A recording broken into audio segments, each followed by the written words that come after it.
अब 2026 में कोई एडवाइस नहीं है, लेकिन मैं भी इसे अचीव करने की कोशिश कर रहा हूँ, क्योंकि एक बार अगर ये अचीव हो जाता है तो भाई आप एक नेक्स्ट लेवल लाइफ जीने वाले हो। आप इंडिया के टॉप 1% लोगों में नहीं बल्कि पूरे वर्ल्ड के टॉप 1% लोगों में काउंट हो गए। एंड किसी महान शख्स ने सही कहा है, पैसा कमाना मेहनत या फिर स्मार्ट वर्क का काम नहीं है, बल्कि एक आर्ट होता है। अब ये आर्ट क्या है, इसे एक आर्टिस्ट समझाएगा। अगर आपको मोर देन इनफ वाली लाइफ जीना है, मैं ये अज्यूम नहीं कर रहा कि भाई आप रोल्स रॉयस में घूमो, आप लैम्बोर्गिनी उरुस में घूमो या फिर आप जी वैगन में घूमो। मैं कह रहा हूँ एक नंबर वाली लाइफ, जिसमें आप हर महीने अपने फेवरेट गैजेट्स लाइक ऐसे आप हर महीने ले पाओगे। एंड आप मंथली एक्सपेंस भी 3-4 लाख खर्चा कर रहे हो, फिर भी भाई बहुत पैसे बचेंगे आपके पास। तो अगर आप ऐसी लाइफ जीना चाह रहे हो ना, तो मेरे दिमाग में एक स्ट्रेटेजी है, जिसे मैं खुद भी अप्लाई करूंगा। लेकिन मैं ये नहीं कह रहा कि 2026 में इसे मैं यूज करने वाला हूँ, इसको टाइम लगेगा, क्योंकि ये बहुत बड़ी स्ट्रेटेजी है। लेकिन एक बार ये अचीव हो गई तो कुछ करने की जरूरत ही नहीं है। और ये स्ट्रेटेजी है कैसे भी करके 10 करोड़ कमाओ। अब बहुत सारे लोग हंसेंगे 10 करोड़ हलवा है क्या, बट सुनो, हो सकता है 5 साल लगे, हो सकता है 10 साल लगे, हो सकता है 20 साल लगे, लेकिन उसके बाद फिर आप लोग काम करने की जरूरत ही नहीं होगी। क्योंकि देखो, अगर आपने 10 करोड़ को इन्वेस्ट कर दिया और वह आपको पर एनम 10% का रिटर्न दे रहा है ना, तो वो 1 करोड़ होता है। 10 करोड़ आपके वैसे के वैसे रखे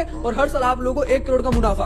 1 करोड़ मतलब महीने का आपका 8,33,000 या 35,000 रुपए होता है। अब महीने का 8 लाख किसे कहते हैं भाई? अगर आप महीने के 5 में कमाओगे ना, ऐसा लगे मैं पैसा रखूं कहाँ, पैसा डालू कहाँ। एंड मैं तो भाई मिनिमम आपको 10% कह रहा हूँ। अगर आप इससे ज्यादा कर पाओगे तो भाई ये तो मोर देन इनफ हो जाएगा। अब महीने के 8 लाख से आप क्या क्या कर सकते हो आप खुद जानो। अब जैसे बोलना आसान है, वैसे करना आसान नहीं है, क्योंकि मैं इसे खुद अभी तक अचीव नहीं कर पा रहा हूँ। तो ज्ञान दूंगा तो बड़ा बेकार सा लगेगा, बट ट्राई तो पूरा रहेगा कि इसे जल्द से जल्द कंप्लीट कर पाऊँ, क्योंकि यही एक तरीका है आप लोगों को फाइनेंशियली फ्री होने का। एक बार आपने इसे अचीव कर लिया तो आपके महीने के 8 लाख तो कहीं नहीं जा रहे हैं, और प्लस आप एक्स्ट्रा मेहनत करोगे, उसके पैसे आप अलग कमाओगे। तो मेरे दिमाग में और भी कुछ स्ट्रेटेजीज है, अगर आप कहो तो इस पे एक लॉन्ग वीडियो में बात करें। अगर